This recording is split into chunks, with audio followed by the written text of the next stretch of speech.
What's up, guys? Welcome back to another episode here of the BlockHash Podcast, your number one resource for all that is happening across the emerging tech space. Be sure to like, comment, and subscribe wherever you listen to or watch the show. Today, I am joined by a number of wonderful guests here from Humatek to talk about how they are bringing essentially humanitarianism on chain. We're going to talk about what they're doing here in 2025, some of their priorities, solutions, and a number of other exciting topics in relation. Guys, welcome all to the show. It's exciting to have all of you here. Maybe we can go one by one and do some individual introductions before we dive in. Whoever wants to go first. Oh, Brandon, thanks for having us. My name's Tommy LaRocca. I'm the CEO of Humatek. And, I guess I will go first here. So basically, I've been in the finance business, banking business, business management, consulting for about 32 years. So that's extensively since 22 to my age now, 54, right? I grew up also, in the Catholic type community. So from there, really, I always learned empathy, right? So it was very exciting to me when Bitcoin, came out and blockchain. Always been following it, always interested in, where it could go in the fintech world, and just seeing everything that was going on in the humanitarian aid type world, especially now with the new administration, just seemed like a great time to launch what we envisioned, years ago, of going on chain with our not only a crypto but a blockchain, ecosystem that we've created, right? So basically, we've created, a technology company, which is Humatek, HumaCoin, which is our cryptocurrency, and then also HumaAid, which is our foundation, and a HumaDash board, which we'll probably go extensively in today, which is going to track all, the whole process, the whole ecosystem that is driven by HumaCoin. That's going to take about 12 to 18 months to fully develop, and we'll give snippets of, on each stage of development, to the community, the Web3 community out there. But essentially, that is what we've created, a complete ecosystem. And I'll let, my other partners, kind of with their intros go into that a little further. So, Michael, if you want to go next. Michael Moff, I'm the Chief Strategy Officer here at Humatek. My responsibilities is focusing on how we can methodologically transform a $320 billion industry. So we're not just putting, a layer of blockchain on top of some old systems. We're kind of rebuilding the entire value chain. A little background on what I am. I'm a private wealth advisor for 25 years. I own a wealth management firm as well as an advanced tax planning firm. So I come in with the expertise from the finance side, as well as the investment and strategy officer side. And my father-in-law, going back a decade and a half, has been working with the humanitarian side of things, where he wants to help the homeless primarily. He up in North Carolina, created a sort of a farm to table, took 3 or 4 homeless people off the streets, put them into the farm, start working, feeding them 3 meals a day, and the vegetables and fruits that they created were shipped and sold to a local restaurant. So we want to take that vision and make it even larger and find the cure for homelessness through cryptocurrency. So that's a little taste of my background there. Perfect. Thank you for having us again. Name's Daniel. Been in the sales and marketing space specifically in the tech space for roughly 18 years. But over that span, I'd say I really learned to recognize patterns and opportunity within the tech space. And being within that tech space, ventured in I kind of crafted a huge interest for crypto, started mining. And one thing led to another. Really found that the humanitarian space, and we can give a story how we got together, but the humanitarian space has a big need, right? And it has a lot of gaps. And our job here is to really bridge that gap. Okay, so my job is, in a nutshell, is to translate complex blockchain architecture, as a whole, and convert that into a story that people understand. right? So my job is to really show how our tech really ensures that a mother gets her medication to her sick child, right? And so you get to verify the impact that your donations are having. We'll get into the specifics of that just a little bit later, but at a high level, this is a passion of mine, and I can't wait for everyone to see the impact that we bring to the world. I'm Raul. Thank you for having me on the show today. I'm the CTO here at Humatek. We're helping to develop and pave the way for a new revolutionary era of humanitarian aid technology, which is what the whole world kind of runs on. Of course, with my longtime friend and like a brother to me, Tommy, go back about 20 years here in Tampa Bay, Florida region, originally from Michigan. Since I was a kid myself, helping out the community with my family, donating to local area churches, mosques, you name it, local community for the schools, the public, whether it was donating clothes, back to school, what have you. So a lot of that was part of my upbringing as well. In the world today, we see a need and a challenge and a solution for that, which is what the vision of our CEO, Tommy, was on a cold night in January in Florida. It was pretty chilly. We had jackets on, I recall. And then he and I sat down. I manifested I'm going to bump into Tommy somewhere. Sure enough, he was there. So we had to sit down and a chat. And I'm like, okay, I see how passionate he was about it. And the way he was talking about it, I was proposed with a challenge of, is this possible? And if so, how do you add the layers on top of layers to make sure it's a very solid um, ecosystem is what we ended up evolving into to actually make this work. And one proposition with the challenge to do so, I went to work. I wanted to challenge myself and see if we can actually build this coin with a certain type of blueprint that makes it fit not only in the crypto blockchain world, but also following Reg D to know your customer, KYC, anti-money laundering, fraud prevention, because the goal is to eliminate all the corruption, anti-fraud, misuse of funds, misallocation of funds. Turns out of an $800 billion um, number that is accounted for globally as the annual number in terms of dollars that gets donated is 800 billion. Okay, and that's the amount. Where's all that going? Turns out 40% of it is gone in overhead spend and burn. So 60 cents of a dollar is actually making it to the cause. We're aiming for a much higher number, and we want full transparency, accountability, and traceability. But you have to build a pretty solid, thorough ecosystem for that, with also internal layers of security to make sure there's fail safes. And then you get proof of use of funds and then release and so on and so forth. There's a lot more to the technology side of things, but in terms of my objective and goal is to help here see the mission go through all the way and then continue to evolve and enhance on it. Awesome. It's a pleasure to meet all of you and exciting to have you all here today. Again, I love the passion around humanitarianism from each of you and your individual perspectives on it. So I think it's going to make for a really fun take in for the episode. The first question I want to ask is in particular to Humatek's model. I want to know more about some of your guys' solutions. I was going through your guys' website and taking a look, and I saw things from HumaDash to HumaCoin to AI-driven solutions and a number of other things. I'd be curious to learn more about some of those, what maybe some of your guys' primary focuses are here in 2025 in terms of those solutions, and maybe other things you guys are working on that people don't know about yet. Well, Daniel, why don't you answer that one, being our marketing officer? Sure. So your question is how does it all work together? So I'll just tell you this at a high level. I would say first things first. The HumaCoin is the utility that powers everything, right? So that utility is instrumental in connecting all the dots. So think of Humatek in the middle as the company.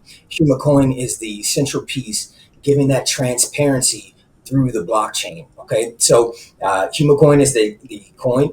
We have obviously Humatech is a company. Excuse me. HumaCoin is the one of our products. We also now have what's called, and you mentioned it, HumaDash. Okay, so HumaDashboard is the element that's going to actually show that going to give a visual aspect to that transparency piece that we speak of, right? So the dashboard is what's showing is the link between your money, your fiat currency, and that being delivered to the donors who are requesting those funds. Okay, so HumaCoin takes those funds from A to B.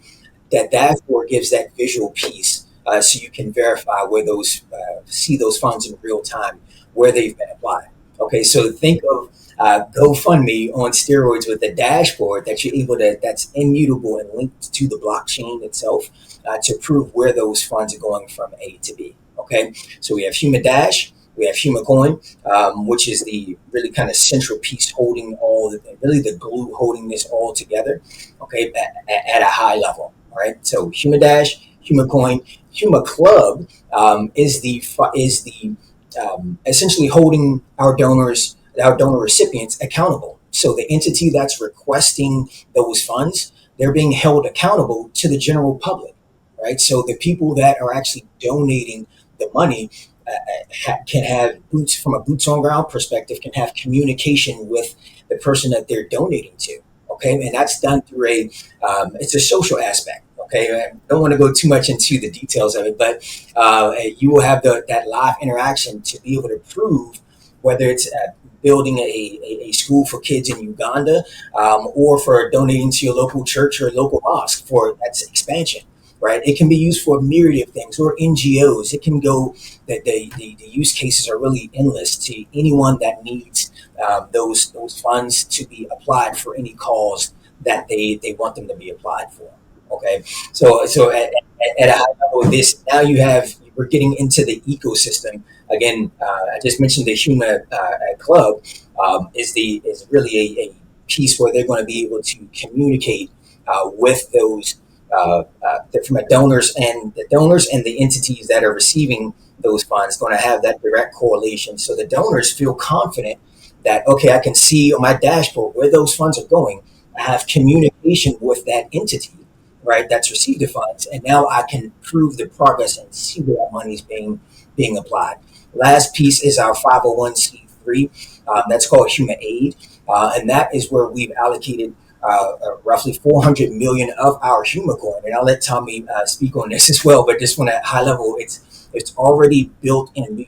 We started this project with transparency from the ground up, pulling out 400 million of our coin, allocating those to now disaster for humanitarian aid purposes, which will be distributed over an amount of time to the general public around the world. Okay, so we start this project with giving transparency because that's what we stand on as a company, as a mission. Being in Humatech, we want to give transparency to the world, and that's going to be done through the ecosystem that I just described at a high level. Just going to pause right there, and I'll turn it back over to Tommy to maybe spread a little color. Provide a little color to HumaAid. Sure. So yeah, I know he just gave you a lot of what we're doing and the ecosystem, a lot of moving parts for people to understand. But really, the dashboard we're creating, the humanitarian dashboard, HumaDash, is going to have a social aspect to it, right? The community, right, which is basically the club. And that is actually a PBC, a public benefit corporation that we've created under Humatech. So it's a wholly owned subsidiary of Humatech. The dashboard is obviously going to be a global dashboard. So again, cross-border with our coin. We've minted 2 billion coins. 20% of them go into the public benefit corporation to disperse to nonprofits, and even as Daniel said, peer-to-peer, right? I was just talking to you before the podcast about impact influencer in Colombia, in Medellin. She does good on her own, donates her own money, and feeds the homeless, and really does a lot more, clothes and so much more. So really, we want to create partnerships with people like that, impact influencers across the globe, and as well as NGOs that we donate to. but it needs to be trackable, right? We have to eliminate the fraud, waste, and abuse. And that comes really from my business management side of when people try to grow a company, they're always thinking revenue, revenue, revenue. How can I generate more revenue? A lot of times it's your problems with inside a company, right? So we go through a fine tooth comb through everything. And sometimes you have to create less revenue to make more profit by eliminating fraud, waste, and abuse even inside a corporation. Or, same thing with our governments, so on and so forth. So we're trying to create that within our within the ecosystem of, like Raul said earlier, $800 billion in humanitarian aid is given every year, and about 300 of it disappear. Fraud, waste, and abuse, right? Some of it's just outdated systems, maybe even a lot of it. I mean, we have seen different fraud come up as recently as fire aid. I don't know if you're familiar with that. That happened, in California for the wildfires. Of a lot of that 100 million that was raised was just gone, right? And U.S. aid we've seen with the government when the new administration came in. So there's a lot of UN said they were going to solve poverty, food indiscretion by 20 years. Like, we're past the date and we're no further along, right? So part of what blockchain and technology could help is what we've put together is here. But we also have to go by our own. A lot of NGOs are going to be they're still apprehensive to go towards technology, towards the blockchain, so on and so forth. So to Daniel's point, we created our own 501c3, HumaAid, which our first two projects are giving away our own medical and food boxes. So we have a HumaAid food box and we have a HumaAid medical supply box that we're going to give away not only our community, but across the globe. Like I said, Colombia is one that we're looking at, in the near future. But as the same thing as Mike said, his father-in-law created a solution, a cure for homelessness, really, with giving permanent jobs through manufacturing. So we're going to, basically help that here on a pilot program in Tampa with our coin. So there's 3 or 4 moving parts there. Of course, the coin, cross-border, right? It's a utility. We have staking, limited supply, 200 billion. 20% of that, 400 million, gone into our public benefit corporation. So that's going to be dispersed over probably a period of 25, 30 years as the coin goes up. We'll put a schedule together of how many coins we disperse each year. And then the HumaDash, which is also under that public benefit corporation, is a global social platform, where we'll basically put humanitarians together. So part of it is really, we've seen this week with some just outrageous things, just a bad week to have a podcast like this with some political violence and then just some regular violence of just on a subway. People need to get back to humanity in general, right? We're all brothers and we all need to help out. So there's many causes that we're looking to do, but yes, we're trying to decrease that number of the fraud, waste, abuse, maybe most of it are outdated systems, but just have all good actors in here. And how do you do that? You got to lead by example. So our HumaAid is going to be trackable from day one, right? It's a new 501c3. We're donating over there as well. We'll be doing galas and having other people come in. Mike is in a tax advisor and wealth manager. So a lot of his clients need to donate to nonprofits, so on and so forth. But hopefully that clarifies it a little more, and I could have that, we welcome the question if something you'd like to know. Yeah, that's awesome. Do you guys have any particular use cases? I think you kind of mentioned a couple here, especially pilot programs and stuff, but any that really stand out that highlight Humatech kind of in action, like as an example? It could have been prior, it could have been before it was kind of formed or put together. It could be something going on now. Again, you mentioned a couple there, but just curious if there's anything that stands out in particular that you want to share. Sure. So again, all of us come from that background. I've had a couple instances. I guess I could go into one story where I owned a bar in Tampa and a cigar lounge. And then, so I don't really want to give the location, but we had a cook who went homeless, not from my bar, but from another restaurant. So people would come to me, looked up to me and, wanted me to talk with them. And, So I wound up going with his manager, who's helped him several times in the past, from what I found out. A very nice guy, late 20s, early 30s. And, I knew the location where he was at, and who's in the middle of the road at that time. It was a big homeless camp where it was located, was the individual, So at the time I had a Hummer, and I pulled up on the median, and, the manager, who he's been friends with for a very long time, got out, and you could just see, the despair, and, what he went through. And, they hugged for a while, and basically said, come on, get in the car. And he really didn't want to get in. So long story short, we brought some food and everything else to him. And through that interaction, he was able to get further help because more and more people stepped in. But that was a real life example of what really put it in my head. I mean, as I said, from a child, and, my mother has always, put empathy into me, and my grandfather, right? And for the most part, and she always given her time. I like to say, I mean, we never had a garage sale in our life, and most of my clothes are like, I'm looking for a shirt, and where'd that go? We went to a shelter or this or that. So I think we all, as Raul said, and Mikey with his father-in-law, I know Daniel with the church. I mean, we all come from upbringings like that, right? So this is a great team to put together. There's multiple stories of just helping humanity.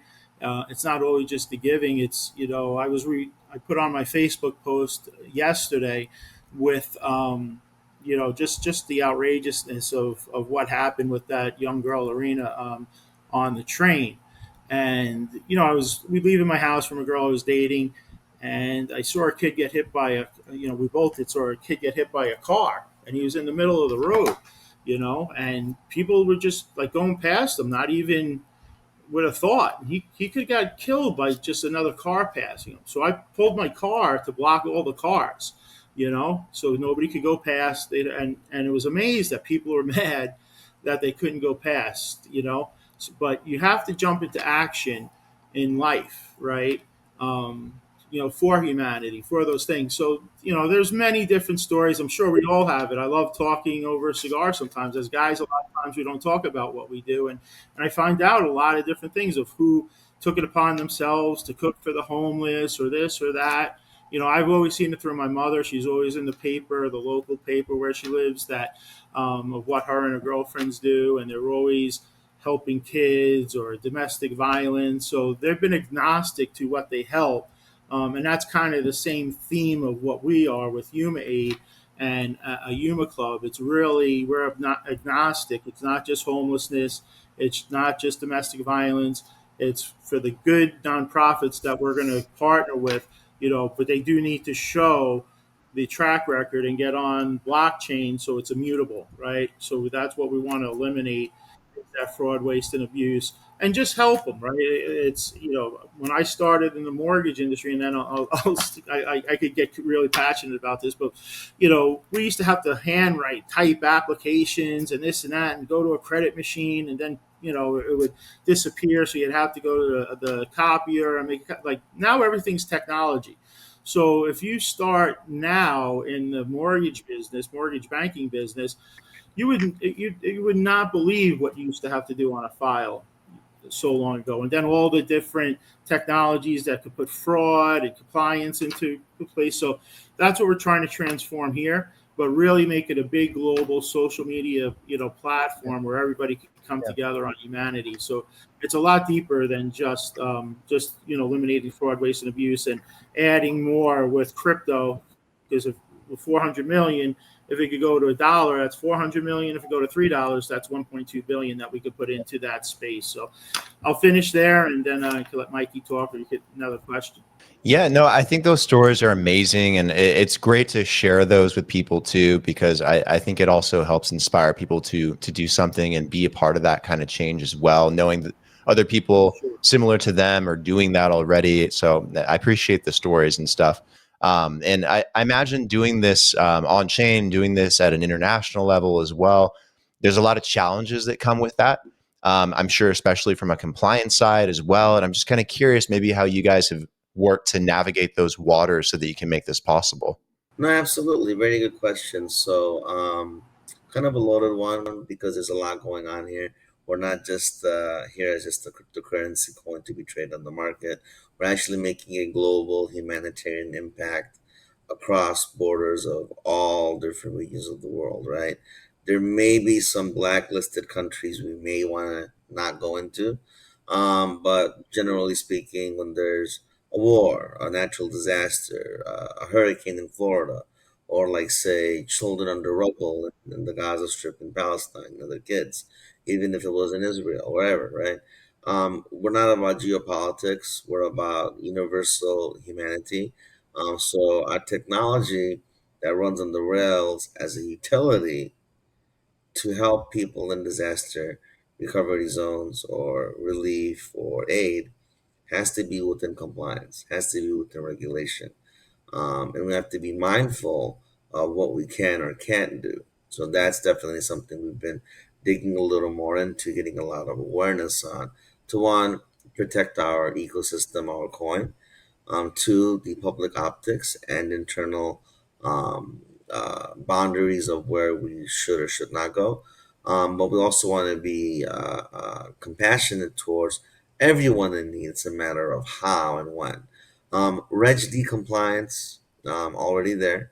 Our lawyers that we've enacted have doctrine documents for us. Think of those compliance regulations for KYC, AML, following all rules on Binance, blockchain, as an exchange itself. Coinbase is next. So there's a lot of different regulations and compliance that comes into play, especially with the fraud prevention, with our AI analytics tools, AI fraud prevention tools. Having those mechanisms in places, layers, protect us from those that want to commit fraud or misuse of funds, or take those funds and apply it to a not so positive, outcome. It gives us that leverage and control lever over what gets dispersed after reaching certain milestones. So we see the progress, the proof in the pudding. Our HumaDash, which is universal for all to see and view. Everyone can have a bird's eye view of what's going on where to keep everyone else accountable. And then with the technology, the HumaClub that was mentioned earlier, it's like a crossbreed between if you thought of to give you the analogy, we're looking at a LinkedIn meets Facebook, right? And they take a GoFundMe on steroids, and it gives birth to HumaClub. So now anyone with a cause in any part of the world, whether it's local, whether it's overseas, what have you, it could be Canada, it could be Albania, Poland, what have you, war zone territories, tsunami hits India. People can raise charities. Hey, my village, my what have you needs a well. We need shelter. We need food. We need water. Raising that awareness in a public space like a LinkedIn meets, Instagram or Facebook, has a community for people to come in and actually comment, like, review, share, raise awareness. Did you know? Here's what's happening. By the way, the money sent from HumaCoin or Bitcoin or cash or what have you is being used for these purposes. Today, it's blind view. You sign a check, you send a wire or crypto, it's gone. You don't know what happened. So those different layers and components of our ecosystem is something that we've very well thought out of, have the architectural design for, and it all has to be within compliance, not just only internally for our sake as a company, but for the general public and other NGOs and humanitarian aid charity organizations to hold them accountable to ensure that they too are also in compliance. Awesome. Yeah, you also mentioned HumaCoin. I want to come back to that as well. Is that something that is currently listed on exchanges or DEXs? Or is it something you guys are working on in the pipeline? Where's that kind of at right now? Yeah, it's let me take this one for a sec. So it's in creation.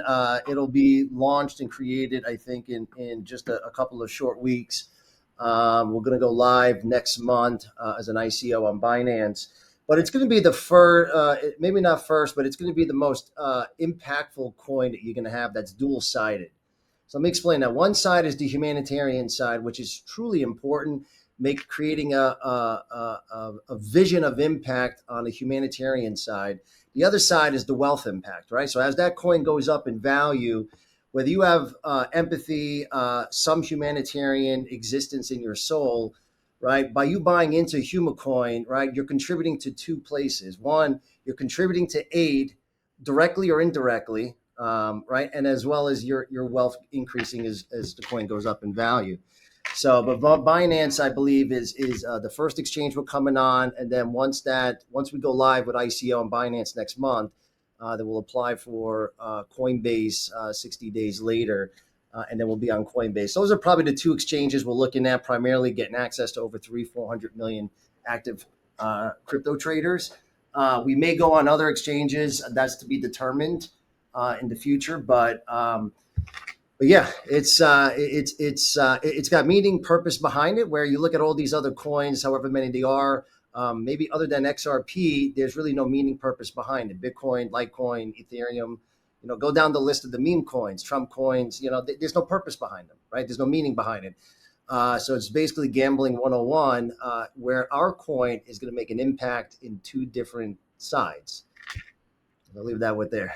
Nice. It sounds like you guys are pretty well ahead on that. That's awesome to hear. And what are some of the ways people can, acquire HumaCoin, earn HumaCoin? I think you guys mentioned staking earlier.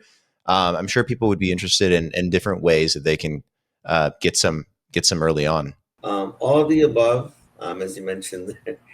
How they can get it, we're going to be listed on Binance, blockchain. That's where they can exchange the coin and purchase it through the Binance app, of course, like with any other coin. Thereafter, soon, not too long, there's going to be Coinbase, of course, the next biggest one. But they're both pretty big. Once it's listed on those two, they can simply go on there, find HumaCoin. Our symbol is HUMC. For HumaCoin. That's the symbol for that. Our logo is pretty cool. Our developer gave it a little bit of an uplift. But our company itself is Humatech. So it's a little more than just the coin. So Humatech, if the analogy were Ripple is a company, what do they really do? They invented the coin called XRP, where Humatech, our specialty and our objective and purpose of being is to create humanitarian technologies or any kind of technology that'll help humanity grow, whether it's energy, cost savings, efficiency, the community, the environment, pollution, what have you. If it contributes to humanitarian purposes, we are the humanitarian technology company meant for global use cases. The coin is a mechanism to help fund those projects that are seen as nonprofit, not-for-profit, and or help build out those projects that are either software or non-software, tangible or not. But if that answers your question. Yeah, absolutely. And speaking of other technologies too, I'm curious, like what you guys think, more broadly, what the future of humanitarianism will look like. Obviously, we're talking a lot about it being on chain and what Humatech is doing, but I'm sure the bill doesn't stop there, and it can be pushed further with other technologies, maybe AI, maybe some other things out there. Curious how you think it can continue to evolve in the future and go beyond the standard NGO, charity, organization, global initiatives that exist today, and other ways that it can, I think, really help and impact people. The future of what we see for HumaCoin itself as a product, well, as a mechanism that's monetary, that goes along with our other products, HumaDash, and then the HumaClub ecosystem, which is like your LinkedIn, your Facebook. When that all ties in together, it's going to start to gel and trend into the new world norm of like how you socialize today. The new world norm of socializing is you pull up Instagram or Facebook, you scroll, you send people messages. It's become like second nature, right? That's what we're looking to be. And that's where I see the foreseeable future in the next coming years. Us having the ecosystem part of everyday life. You never know when a natural disaster is going to occur. You never know when there's a fire at a church or a mall, or people that are, they're cancer patients, or there's going to be a lot of R&D. Like in Tampa Bay, we're known for Moffitt Cancer Research globally. They're huge. I go to their gala events every year.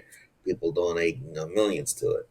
Um, so where I see us in the future going with this and with AI analytics, whether that be healthcare, whether that be visibility for making sure funds and charities, and whether it's building a village or helping people that got wiped out by a tsunami on an island, the natural new norm of us communicating and donating is going to be our platform.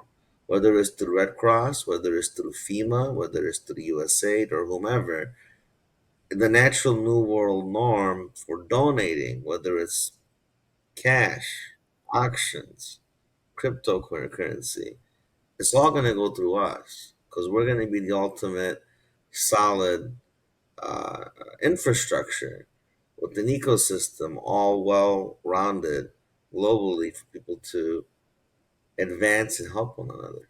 Well, I think there's I was just going to say, the way that we structured our corporation is, Humatech is actually Humatech Holdings Corporation. So we're a holding company. So as we said, there is a lot more in the pipeline. I mean, this is a big ecosystem that we got to put out there. So there's a lot that we can't, hopefully we can have some future podcasts together. But the first thing of our system is putting the coin out, then the ecosystem. As we're talking about the HumaDash, that's going to be a 12 to 18-month development. Our first launch is our coin, which is October 15th. We're still putting together a lot of our partnerships with different NGOs and stuff like that who we want to work with. We've sponsored several events over the last month. We've obviously did our seed round and raised a bunch of money. But yes, we do have things in the healthcare and also expanding on the humanitarian technology, right? So we're a brand, as I said, not a meme. We are going forward to have a Series A, Series B, going different directions, different technologies that we would like to even invest in. That's what Mikey does, and we have several people who are his clients already in the ESG type space that are doing some interesting things, vertical farming, so on and so forth. So there's a lot of things that we feel fit into our ecosystem and into our holding company as a Berkshire Hathaway type. But one thing you learn is you got to stay focused on the immediate goal, right? So that might be your question that's coming up, but that's what we're trying to solve right now, is a lot in the humanitarian space. So that's why we keep going back to it. Because we just got to stay a nice focus. But yes, with this group, type A personalities, big thinkers, there's a lot more. And that's why we put our company together with our attorneys, with our VC attorneys. We have crypto attorneys. We have general business attorneys.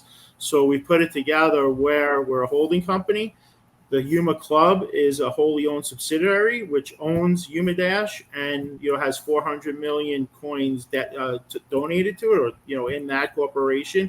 The rest that we're holding is going to be in a reserve under Huma Holdings. So as that goes on, it's either A, we're going to raise money through Series A, B, C, or by dispersing some of that coin more out into the open market. Again, there's only 200 billion coins that are going to be dispersed, and probably about 300 to 400 million in this first round. So, so there's just so much going on with what we have, but we do have some healthcare IT that we've looked at, like I said, ESG, with vertical farming. There's several. I mean, Mikey actually sees a lot of private equity deals. I do myself, being in the banking business, that are always put in front of us. So that is where we're going to go. And as you said, also when we're talking about building stuff, that really goes back to probably our first project, which is job manufacturing. Mikey's father-in-law. It's basically a shelter, but there's no 30, 60, 90 days, and then you got to get out. I mean, they put times in manufacturing, and then they're going to get paid, an hourly wage plus free room and board and the other things that go along, medical care, psychology, so on and so forth. So that's a big project that HumaCoin is taking on. We already have a billboard in Tampa off of that's in Hillsborough, if you're in the Tampa area, that says a cure, for homelessness through crypto.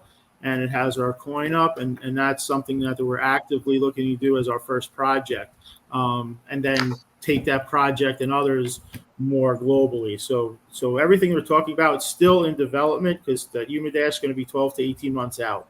I love it. I love it. It sounds like there's so much coming up. Where can people keep up with all this stuff too? Is the website the best place to go? Do you guys have a blog, socials? Are you working on a community? Above, all the above. Okay. Yeah, Team Humatech. You can follow us. We're using that. Daniel, you could maybe answer that.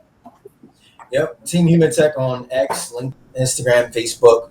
Website is a nice central place to kind of get, to get into the weeds, if you will, of everything that we've discussed. But in all social media, it's Team Humatech. I think the easiest way would be humatech.io. That's our main site. And we will have links on all, to everything, to X, to Facebook, to Twitter, to IG, and everything else will be, at the top or the bottom. We're actually overhauling our humatech.io site right now with our developers. So it's going to be way more robust, user-friendly. Excellent. Are you guys going to be at any events or conferences this year representing Humatech? We'd love to do an in-person episode at some point too. I'd love to know about in person. Yes, we look to attend many. Right now we're very focused on launching our coin. October 15th. I know there's one going on, I think in Spain. I know the European one, but yes, we're going to be very active in the community, in the crypto, Web3, AI. Daniel just came back from a wealth event in Santa Monica, Daniel. But yeah, we're boots on the ground type guys. We're going to be across all of them. One in Miami I heard was coming up. We just did a podcast, on Monday.